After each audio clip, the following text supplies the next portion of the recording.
សម្រាប់បងដែលបានទិញជាមួយនឹងនាឡិកា D2 Ultra ហើយហើយអត់ទាន់ចេះដូររូបណែ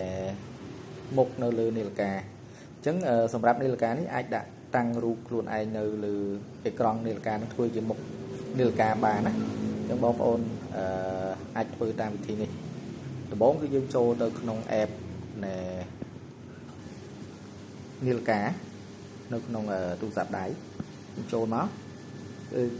នេះយើង connect ហើយគឺបែបនេះអញ្ចឹងយើងចង់ដូររូបគឺយើងចូលទៅមក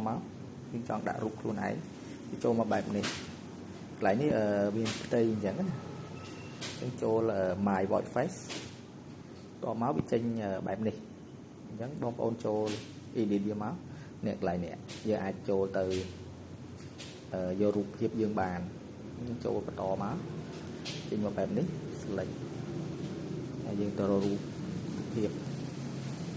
ខ្ញុំចង់ដាក់រូបមួយណាដែលខ្ញុំ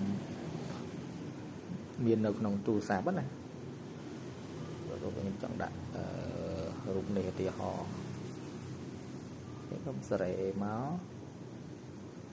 ចង់បានប៉ុណ្ណាអូខេយកប៉ុណ្នេះបាទអូខេចេញមកបានបែបនេះអញ្ចឹងនៅពេលបានអញ្ចឹងហើយយើងចុច download វាមកស៊ីនវាមកមើលខាងនាឡិកាវិញវាចេញចេះ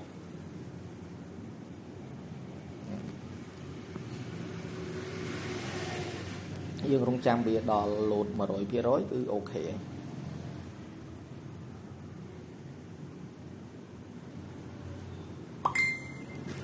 មើលនៅខាងក្នុងទូរស័ព្ទដៃចេញបែបនេះអូខេអញ្ចឹងគឺរួចរាល់